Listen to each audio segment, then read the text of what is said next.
That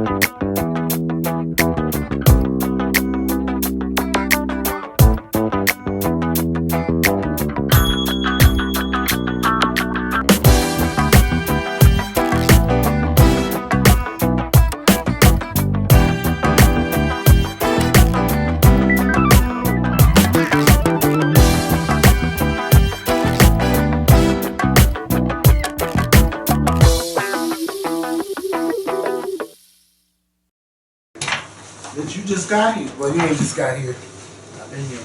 Yeah, he's been here all fucking day. Hey, what's going on YouTube? It's Kevin and Mikkel. We are back with a new video. This is probably going to be a short video. It's only about 3 or 4 things that I would like to discuss, or we would like to discuss. I want to say thank you to everyone who sent in their graduation photos. As you can see, your pictures are being displayed, or were displayed before we started this video. If you would like to send your graduation photos or prom photos from 2017, send it to the Scorpion at theskorpionshow.com.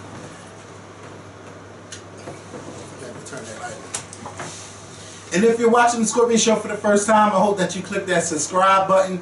Also, share this video to Facebook and Twitter. And if you're watching on your phone, you can still click the like button and share this video to Facebook and Twitter. Or you can send it as a text message to a friend if you really like this video. So make sure you please do that. The next announcement is on this Sunday is Mikkel's Church annual Friends and Family Day. Service begins at 11 a.m. and St. Joseph Baptist Church is located at 54th and Vine. If you would like to come, bring your friends, bring your family, come and fellowship with Mikkel's St. Joseph Baptist Church family. And then get fed. Y'all getting fed at the service?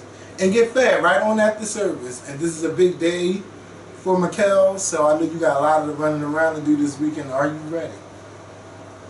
Are you sure? Because last year it was a hot mess with him.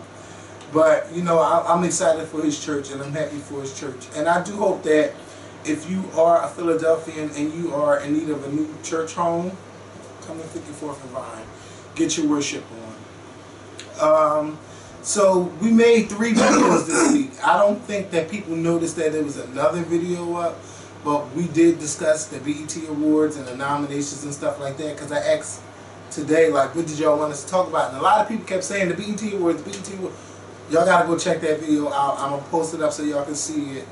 And we discussed the Monique thing, and we discussed, I don't know, it was the airplane debacle. It was just a lot. We recorded for almost 2 hours. When I really looked at it, I said, oh my God, that's almost 2 hours. So make sure y'all check those videos out from this week. And, you know, everyone was showing the Precious video. I seen a lot of people talking about it on Instagram. I seen it on a couple people pages. Your page, Ashley page, another subscriber. I think it may be All Hell VV, because she be taking a lot of our clips and putting them on her Instagram. Shout out to her. I want y'all to go check that Precious video out. It's a throwback from the Scorpion Show, 7 years old, and that is us talking about Precious is going to lead us to talking about Monique. Now, we talked about Monique. I made it a one video with her where we were discussing. And Monique this week, well today, she went on her Periscope and she wanted to discuss her issues with Oprah Winfrey, Lee Daniels, and Tyler Perry. So I'm gonna shorten this shit up. Her issue with Oprah is, a long time ago, maybe a couple years ago, Oprah did an interview with Monique's brother. And not only that, she said that Oprah called her up to discuss it. It had something to do with like a rape or something like that, right? Yeah. I saw that. And that was a while ago. And she was saying that Oprah had called her to discuss about her brother coming on the show, and they had like an hour-long conversation. And she said they both talked about their family issues and things like that. But she said the one thing that happened is that when she was doing her show, the Monique show, and her family was on Oprah, she said Oprah never opened her mouth to tell her that her mother or her father would also be on the show. And during that time, Monique and her mom wasn't really dealing with each other like that. They had, they had their own private issues going on. And she said that when she first talked to Oprah about it, when Oprah called her after the show, of course Monique was upset, but she was like in that phase where, it's Oprah and such. But then when she thought about it, she was like, and then her husband also was like, what Oprah did was wrong. She was like, her and Oprah were going to have to talk about what went on or what happened. And she was saying that she seen Oprah at one event. And then Oprah was like, I didn't know that your parents were going to be on the show. And they was like, Oprah, now, we got our own show. We know everybody that comes on our show, especially we're the hosts. We know what's going on. So Oprah was like, let me get back to you. She said Oprah never got back to her until when she seen her at Alfred Woodard's house. And Alfred Woodard had all this, all the girls at her house, Lupita Nyong'o, Viola Davis, everybody. And she was like, they was all just giving Lupita some advice and stuff. And she was like, Oprah, man, you still got to have this talk. She said this at the party. Okay. And I don't think her and Oprah really had that chance to have that deep one-on-one conversation because it was them there. If she said they had the conversation, I don't think so. Because it would have been hashed out. And she wouldn't tell Oprah to suck her dick. But that's why she feels the way she do with Oprah. And if I left anything out, you could go to Monique's Periscope, because I'm sure sometimes I leave stuff out. It was an hour-long Periscope video. And with her and Lee Daniels, that thing is about the whole, don't say that I'm difficult to work with when I have you on camera saying that I was a joy to work with. And if I was such a hard person to work with, why did you call me back when I did Shadow Boxer and I did other films for you? And she feels like, she was basically saying that she feels like Tyler Perry and Lee Daniels did not stand up for her when it came to that time to promote Precious. Going overseas to promote Precious. She was saying that, she basically did the movie as a favor for Lee Daniels. Yeah, she got some money from it, but y'all not paying me to go overseas to promote this film. I'm making y'all money, but y'all not making me any money. But you don't get paid to go overseas. Yeah, but she feel like, why should I go on my money and spend it? And I understand where she's coming from. Why can't Lionsgate or Oprah or Tyler Perry, at least help her out somewhere? But I think she had a different story back in the day. I remember it being a different story like her. She hasn't had time to see her family and all this and that. I believe she was telling a different story now. This is the story that she's saying, and she was saying that Tyler Perry had called her down to her office. I mean, it's good. It gets real good. I think everybody knows that you don't get paid to go promote a film that you're in. That's the purpose of you going to promote. They don't pay these actors to go and promote these films. Their job as the actor is to go out and be the spokesperson for this film. Just like you don't get paid to go on Wendy Williams and Oprah and Ellen to promote your stuff. Wendy Williams said that she actually, people get a check when they come on her show. Well, I don't know about that. I ain't know it either, but I'm just telling you. For instance, when we were going out to LA to promote the Scorpion show, we didn't get paid to do that. We were going out there to promote ourselves. We didn't get paid to do that. This is what it is. I've never heard anybody say before Monique or even after this Monique incident that yes, Monique is right, you do get paid. I've never heard any actor come out and speak on her defense.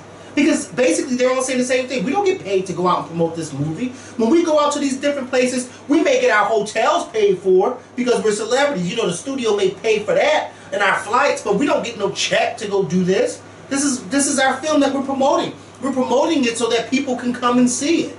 I mean, I just feel like Monique, I just feel like she wanted something from them that they weren't obligated to give her. Now that Oprah situation, I didn't see the Periscope, so like you said, I don't know exactly what it is that she said on the Periscope. But as far as her mother's concerned, yes, Oprah should have told her that her parents were going to be on the show. She should have told her that. But I don't think that is. And I remember seeing it, but I can't remember. I just remember somebody was raped or molested. I remember seeing that interview. Yeah, Monique was by her brother. By her brother, and I remember that interview because I saw that. But my thing is, I don't think that that is grounds to then get on stage and tell Oprah to suck your dick. You see what I'm saying? There's other ways to go about doing things. And as an adult, first and foremost, as a professional, secondly, she knows better. She knows better. And there were some people coming to her defense, and saying, well, you know, Monique is a stand-up comic. And it's like, I don't want to hear that. At some point, we have to put our big girl panties on, our big boy drawers on, and become an adult. And I don't care how upset I am with, Tamar. I'm not going to get on this camera and tell her to suck my dick. I'm not going to do that. I'm not going to do it. Now, I'll make it on this camera and throw some shade, but I'm never going to go to that level of telling her, well, you can suck my dick. Like, you don't do that. And I feel like Monique is trying to now justify what she did as being right. Now she needs to come on Periscope and say why she did it, because I'm sure she got a lot of backlash from that video. So now she has to go on Periscope and talk about why she's so upset. Well, Monique, I feel like you should have did that about 9 years or whatever, how many years ago that Precious came out. So we could have all got a better understanding of what it was that actually happened. You don't wait until 2017 when Precious came out in 2009 and then finally say, oh, this is why this happened. Oh, but by the way, all of them can suck my dick. Like, come on, like, yeah, and I who? No, can I just say something real quick? It's like going to a job. It's working at a job. I get fired from my job, and when I get fired from my job, I am seen on camera telling my boss, "You can suck my dick, fuck you all, y'all." What? And the boss has this film. Now, I cannot, when I go to reapply for new jobs, put my old boss as a reference. Why? Because he has this video. And if he decides to send it to a future employer, what future employer is going to want to hire me? Yeah. Who's going to want to hire me? Exactly. She should not have done that. I'm not telling her not to be upset with Oprah, because I agree with her. Oprah should have told her that her parents were going to be on the show. She should have. But Monique, as a professional, first of all, if you and Oprah were on the phone talking, then that means that, Monique, you have some type of leeway to get Oprah on the phone and say, Oprah, I really need to just get this off my chest and just tell you how I feel. But to let from 2009 to 2017 and y'all don't talk, you say that you didn't see her, this, that, and the third. Well, did you make an effort to call? Because if this was really hurting you or bothering you, I would have picked up the phone. I had an incident at my job a few weeks ago. Something was really bothering me. I didn't go to this person and that person. I went to the person. And I pulled them to the side and said, listen, if there's a problem, you know you can let me know. They told me there was no problem. But I need you to know that if you ever have a problem with me, or if I ever have a problem with you, I'm just going to come to you directly. All this, oh, well, you know, we were supposed to talk, but we didn't talk, so, you know, and I saw her at this party, and I saw her at this house. Like, come on. Like, y'all are two professionals. Two professionals. Oprah's not insane. No, she's not. She's not insane. But I'm almost certain that Oprah is one of those people that, you want something to get off your chest, let's get it off your chest. She likes that. She did it with her and Whoopi Goldberg when she invited the cast of The Color Purple on. When she told Whoopi Goldberg on her show, she always thought Whoopi didn't like her. And then they were able to hash it out. And Whoopi was like, I ain't never paid attention, you know? But she always, so they hashed it out. She did it with Iyanla on her show. So, I mean, I'm sure Oprah would have been able to say, okay, well, you know, and then probably would have made this a damn special. But see, Monique, I feel like she did it the wrong way, and now I feel like she's trying to get people to side with her. And me personally, I'm like, I can side with you that Oprah was wrong for not telling you about your parents, but I can't side with you when you disrespect Lee Daniels, Tyler Perry, and Oprah Winfrey and tell them to suck your dick. I cannot side with that, because as an adult and as a professional, you were wrong, and I would not want to hire you for any type of project, because if something goes wrong, you get mad at me, you won't get on stage and tell me to suck your dick, and you don't do that, and that's how I feel about that. Yeah. So I mean, and then I also think that her husband is to blame for. Also, oh, I'm sorry to cut you off, but I forgot that you mentioned her husband. Also, her husband, Sidney, or whatever the hell his name is. I just feel like he's a troublemaker. He's a troublemaker. Like, come on. Like, instead of telling your wife, listen, babe, we gonna get this worked out. Oh yeah, because I think that they tried to be smart. And it's like, don't do that. They want to change the game. They want to change it, Hollywood, from how it used to be to a new game that they want to play. But see, my thing is, you have to, Monique, you had your feet in the water. Well, you had your foot in the water. But you didn't, once you got This is how I feel about Monique. It's like going to an amusement park. Going to an amusement park. Monique had her foot, her foot in the water with the Parkers. We knew who she was. She came out with Precious. She won that Oscar. Now both of her feet are in the water. But you know what happens when you go to the amusement park and you decide to get on all the rides first? By the time you decide to get in the water park, it's time to go. So now all of a sudden your feet ain't been in the water but more than 5 minutes, and now you gotta get the hell out the pool. That's what happened to Monique. And you know what it is? She allowed her fucking husband to convince her to go to that water park knowing that the park closed at 7 and y'all go to the water park at 6:50. You know the park closes at 7, but you let him convince you, no babe, we can still get in there. Okay, I'll go. Because I'm Monique. Because I'm Monique, and they're going to keep it open. Well, remember that store a few years ago, they didn't even know who the fuck Oprah was. And they closed that right in her face. Closed that door right in her face. Had the owner apologize to Oprah and send her a whole new bag. You know, sometimes you just have, again, like I said, sometimes you have to eat humble pie. Yeah, I think if she would have waited to do a couple more films, then she would be able to change certain things. Because you know, all of A-list actors are able to say, "I want this," because The Rock get $20 million damn movie. Right, but The Rock had to work his way up. Yes, to that. and he had to work his way up to that. And I feel like too, also, yes, Monique is an Oscar winner, and I love that people say that she's an Oscar winner. But think about it, Monique will now become one of those hundreds of other Oscar winners that we don't even remember. There's so many Oscar winners out there that are still alive that we can't even name. I wouldn't want her to just be stuck in the black film world. I would like to see Monique do other stuff, but you got to remember, Oprah has power and Tyler Perry has power, and Lee Daniels is working his way into having power. Tyler Perry don't have to worry about theaters playing his movies or these different production companies. He got his own, and he can get them in the theaters, and sometimes he do makes more money than what they other theaters be having in there. Oprah Winfrey, we all know her TV power and her fucking movie power. And in Hollywood. And Oprah is just getting her feet wet again with all of this acting, because I mean, she's in everything now. And it seems like she's taking all the roles Monique had. And bitch, I'm about to fuck you up. Because I could go, come on now. What? It's spray that! Spray that! Spray for what? Spray it! What? Spray! What did I eat? You ate something what Monique was talking about. So her husband and Monique, they were just a little bit upset with Cheryl Underwood and Steve Harvey, because she's like, oh, for them to be my friends and them to say that we should work it out and everything. She was like, Cheryl Underwood, where is your man? All of that. She feel like Cheryl Underwood didn't back her up. Then she also went on to say that she think that Cheryl Underwood made up that story about the Queens of Comedy thing, and she said that well, what story was Adele, remember what Cheryl Underwood was saying, that she heard them talking about her bad on the phone. I never heard that. Oh yeah, this is like when when the talk we having them reveals and all of that stuff. So she said that it messed up her friendship with Adele Givens, and it looked like Monique was about to cry about that whole situation. Monique breaks the whole down, because I ain't got time to say the whole situation, but I feel like Monique and her husband sat up there and named all of those names. Y'all did that the wrong way, because now people ain't gonna be wanting to tell you or your husband shit, because they know, she goes on Periscope and say that I wrote a letter, or I text her and I call her and say I support you, all this and that. You don't do that. All you have to say is this person did this and this person did that. Now she just, I don't know if she's burning other people's bridges, but she's gonna be having people looking at them funny like, oh, that's what you thought, and that's what you like. He was on there spilling everybody's tea on Periscopes to that. Like a female. Peter. Her and her husband, but Peter. The love that they have for each other is real. They ride or die.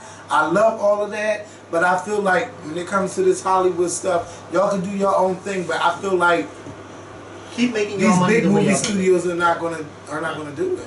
And you know what? If you're wrong, you're wrong. And if Steve Harvey and Cheryl Underwood didn't come to your defense, that's because they believe she said they didn't call her. She felt like, oh, they didn't call me. Because Steve Harvey was saying something like, I hope they fix it, they need to make it right, and that's my girl. If I'm your girl, why you didn't call me to see if I was okay? That was her thing on the show, on her show. Well, I can't speak. But so, I think that sometimes you don't want to reach out right away. Like, sometimes you just want to see what's going on.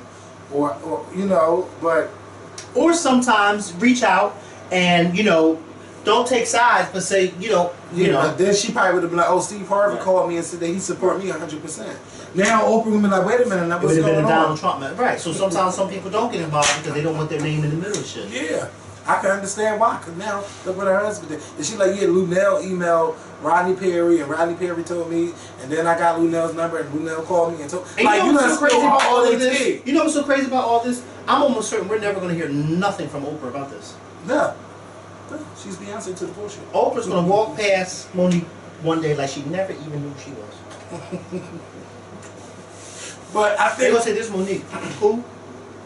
Maybe in due time, maybe in a long time, we'll never know if Monique they'll be able to fix it. But there's a very high horse that she's the Trojan horse. That's the horse that she's sitting on, and that's a very high horse. If anybody knows the Trojan horse, not the condom, but the actual Trojan horse, she needs to get off of that and do her rounds of apologies. And while she's doing it, say, listen, we can talk, but you have to hope that those people that you offended are willing to want to talk to you, because sometimes once you offend people, they're like, I don't want nothing to do with you. Yeah, because they're talking about, we still love them as people and all this and that, but know, the way you talked about them publicly, you should be able to apologize to them publicly. Because there's some people that offended me, and I told you some of the stories, especially at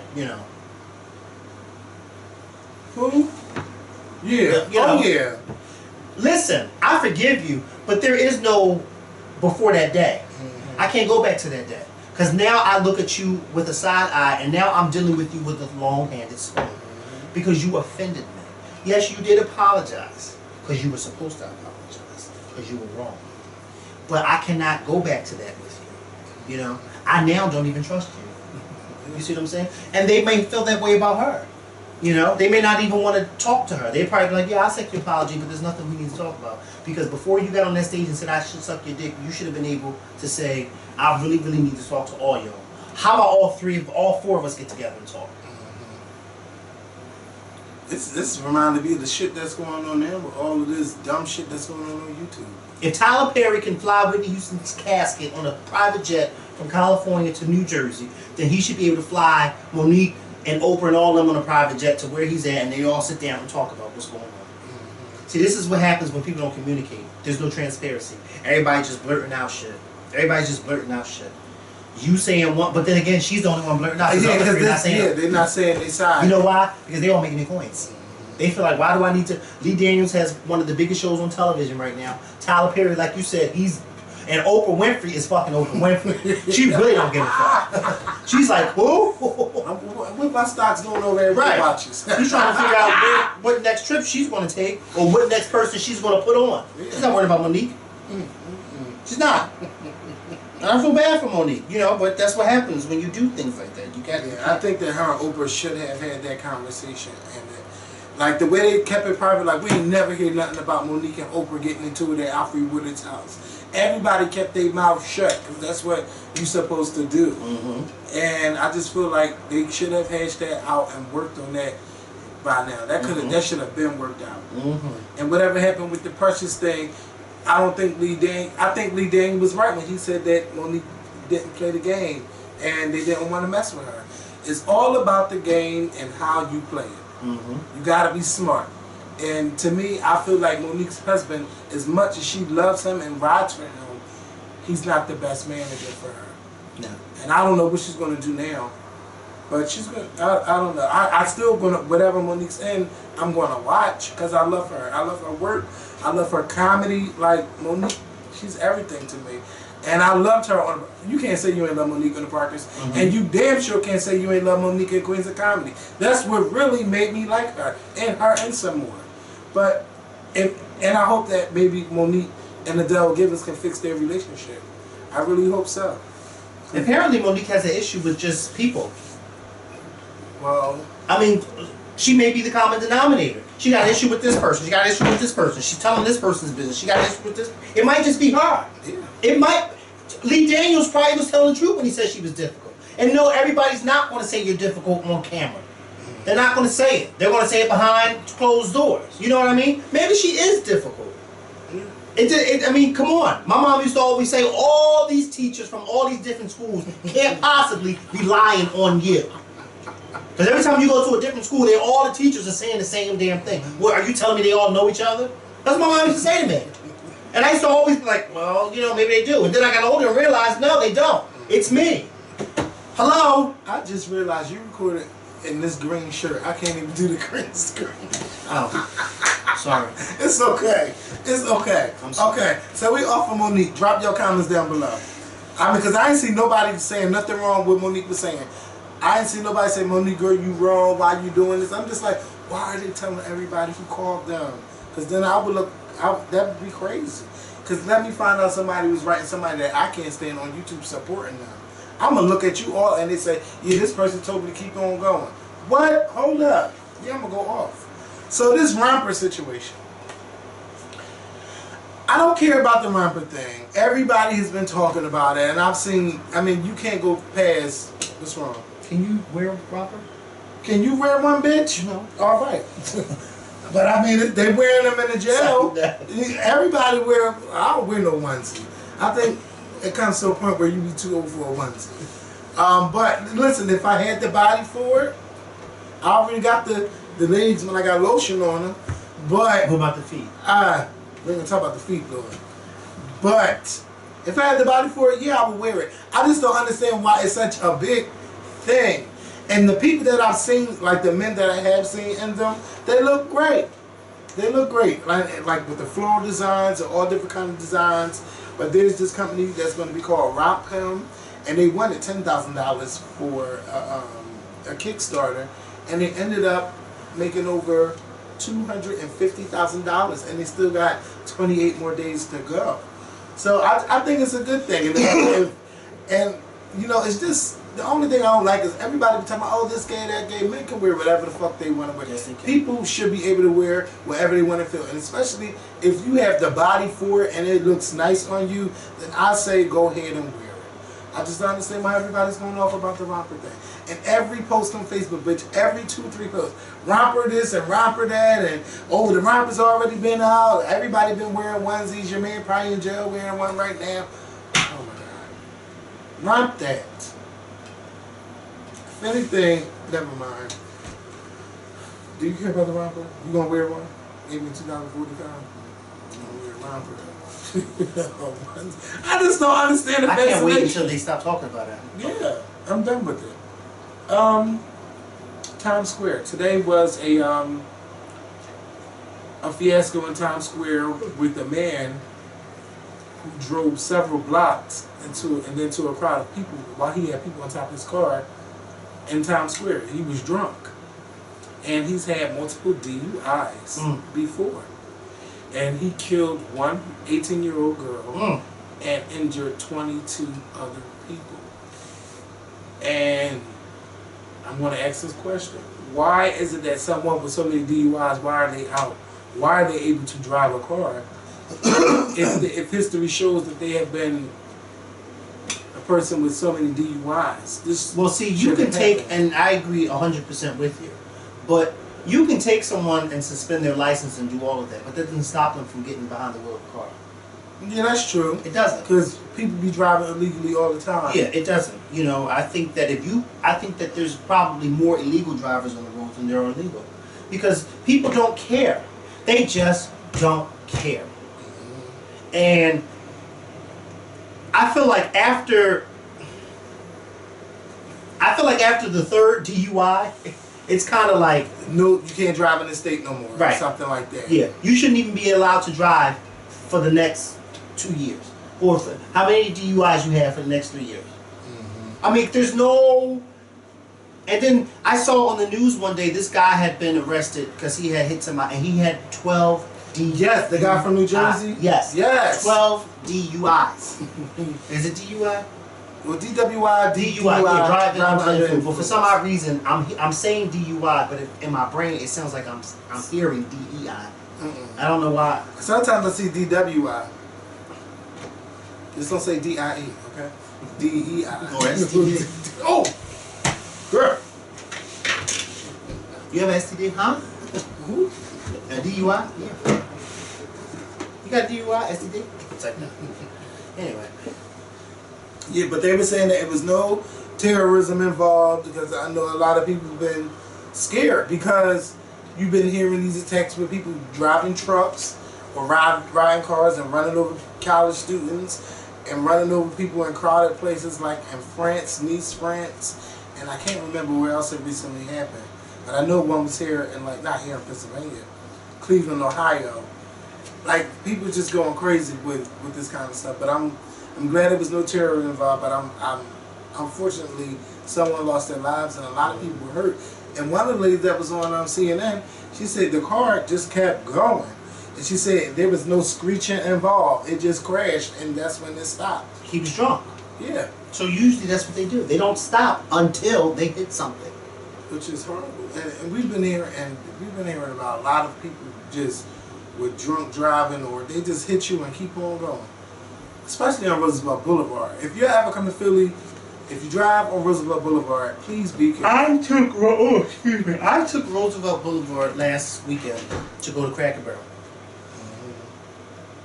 Going there, I ran into 2 accidents. No, not 2. I'm sorry. Going to Cracker Barrel on the boulevard, there was 1 accident, and I put it on Snapchat. If you follow me on Snapchat, there was a pickup truck and an SUV, and the pickup truck, one of the wheels came off the truck. Oh, and I could not figure out where the fuck this wheel was at, because there was no wheel in sight. Coming back from Cracker Barrel on the boulevard, because the boulevard, anybody who's from Philly, you know, but if you're not, it's very, very big and long. It's a long strip of road. There were 3 accidents. Wow. It's like every 2 miles I went, there was an accident. They think that the boulevard is a speedway, and they actually said that Roosevelt Boulevard is the most dangerous highway in America. Because, I mean, you can't turn the news out here about somebody getting hit, somebody dying, something. People don't know how to drive on there. Then you have people who jaywalk, knowing that Roosevelt Boulevard. I don't even want to cross off the light. I don't want to cross off the light. Okay. I don't want to walk. And I used to live on Roosevelt. Oh, I shouldn't say that. But yeah, I used to live on Roosevelt Boulevard. With who? Me and Brandon. Oh. Nothing. But yeah, I used to live on Roosevelt Boulevard, and I hated crossing. But thank God that there was a. Was it easy for the Johns to come there? You trying it, but I was going back with that. But you know how they got the.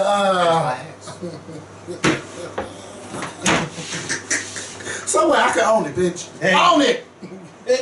If you say eat it, own it, Monique. Own That's right. I would own it too if it was true. But listen, go ahead. Yeah, but they had like the overpass where I could walk across the bridge and go on the other side. But sometimes I didn't have time to do that because I had to go catch the bus. And bitch, them cars like to keep going. As soon as they see that little, it's even a hint of that yellow, they still driving by. And if you get hit, or you dead. So it's Roosevelt Boulevard is definitely a dangerous boulevard. I mean, dangerous highway, and you guys got to be careful. But yeah, I don't know how we got on that from Times Square, but yeah, I'm just glad there was no terrorists involved. Because you know Donald Trump would have had something to say. And I'm tired of talking about him. We're in that war. Yeah, and there's so much going on. I'm just waiting for all the chips to keep falling where they may. Because something is going down. And it might happen before the end of the summer. We might be saying bye-bye to this president. And then the police officer, Betty Shelby, she was convicted for killing Terrence Crutcher in Tulsa, Oklahoma. If you guys remember back in September, she wasn't convicted because they said she was not guilty, but you know when they charged, she was charged with manslaughter, but she was found not guilty last night with a jury of 9 white people and 3 black people. And the jury actually wanted to make a statement before they read the verdict, but the judge said, no, you can't do that. And they wanted to explain themselves. Yeah, and I feel like they wanted to explain themselves because they didn't. It must have been a technicality somewhere. And they probably also didn't want people to look at them as just letting this woman get off. Mm-hmm. You know what I mean? But you know, he did. And they said the jury were actually crying during the verdict, announcement of the verdict. So something had to happen, or one of the judges said, like whoever her defendant was, said something somewhere to where it was reasonable doubt. See, these are the type of juries that I wish I was on, because I've done jury duty a few times. You've done it before, yeah. You 2 times, yeah. I've done, I think 3 times for me, and I just got something in the mail the other day. But I don't want to get picked unless it's like a murder. Oh, I can't do that. Then I would. But I think, but see, I would want somebody, if something happened, I would want somebody to do it for me. Yeah. But anyway. Yeah. I just feel like it's true that when you're a juror, you really don't know all the facts until you get all the information, and then you got to go in the back. And I just remember this one time I was a jury member, and we went in the back, and it was just like pure chaos, you know, because everybody was like, no, you're thinking like, well, damn, I'm sitting there like, how the hell are we ever going to come to an agreement? But that's what happens, and it's like, it's sad because you go into the trial having your mind thinking one way, and then when you hear, you know, what's going on, and then you go in the back and you're like, wow, like now I gotta think like, now my, you know what I mean? But I this was the first time me hearing that the jury wanted to say something before the verdict was read or after the verdict was read, and I found that very interesting because I felt like they knew that, listen, she's going to be found, she's going to get acquitted, but we want to explain why we went that way. And the judge didn't give them, I don't know if any judge ever allowed the jury to speak in that way. Yeah. But, you know, once the person is found not guilty or whatever and they're acquitted, the family don't want to hear why you felt like they shouldn't have gone. The family is now upset. Yeah. And they have every right to be upset because we all saw that video. Yes, and his hands were up. And she still shot him. She said that he tried to charge at her. That was not on the camera. It's just, it's unfortunate. They're just able to kill us and keep it moving. And it's like, oh, rest in peace, and another hashtag. Let me tell you something. When we were younger, I had these two guys that lived up the street from me, and we would always hang at their house. And when we were younger, you know, some of us would kind of like laugh or whatever the case may be. But his mom would not allow him and his brother and his youngest sister or whatever family member came to their house. She would not allow them to leave the house unless she blessed them. And she wouldn't let them go. If she was home and they needed to go, she would bless them. Like with oil, or just do that? She would bless them with oil. She would take the oil and bless them. And you know, at the time we didn't kind of really understand or whatever the case may be. But now that I'm older and I'm an adult, it's like I totally understand why she did it. And to this day, she still does it. Yeah. If they come to her house, she's blessing them. And it's so I'm not going to say it's unfortunate that you have to do that because we should always be prayed up before we leave the house. But it's just that kind of fear, it sets in, and it's like, especially now with these cops, you have no idea what is going to happen when your child, especially your son or your husband or your brother, leaves the house. They may not come back home, and then these cops kill them. You ain't even got to worry about the thugs in the street. It's these cops. They kill them, and then they get away with it. All they got to do is say, oh, I thought he was reaching for a gun. I thought he was reaching for a gun. And that line is getting too old. I have not heard since Trayvon Martin any cop going to jail. Has there been one? What about the guy that shot the guy who was running away? Did he go to jail? Remember that's the Walter Scott case. Yeah. They found him not guilty on something, but he's still locked away forever. Because Wait a minute, I'm sorry. What case I'm thinking? I'm thinking of the guy that shot Jordan Davis. Now Walter Scott, they found him not guilty on the main charge, and they want to retry the case. And the main charge was murder. I believe it was murder, but they said that he it was murder. He had a plea deal. He did a plea deal after he was found not guilty. It was a hung jury. It was a hung jury. That's what happened. It was a hung jury, and then they was going to do another case. I'm trying to find the case. And then he pled guilty, but I think he's getting some deal about the Walter Scott civil rights. Is he in jail or is he not? He's in jail right now. Yeah, he's not out. He's pleads guilty. Officer Michael Jordan pleads guilty to civil rights charge and Walter Scott shooting. State murder case dropped. Yeah, if he had agreed to plead it. But it's like, okay, the family get justice, but it's not justice for murder. Right. It's not justice for murder, which is just horrible. I'm surprised he didn't go to, I'm surprised that he's in jail. Because it's like, you know. I'm surprised he wasn't convicted, and you got the fucking video right there. Well, they got the video of all of them. They had the video of Eric Gardner. Yeah. You know, got choked to death. they had the phone audio of Trayvon Martin, and they said that they couldn't determine if it was him or George Zimmerman yelling for help. I'm getting mad. We can't tell who was yelling for help. First of all, why the fuck was George Zimmerman following him? That's the main question. I'm done because I'm getting mad too, and I don't want to get mad because now I'm getting mad all over again. I'm getting mad about that Trayvon Martin case all over again. You know what I mean? Look, we want to go, y'all. I'm getting upset. So I can't. Please with that crying stuff. It's wrong. I'm getting upset. I want you to be upset.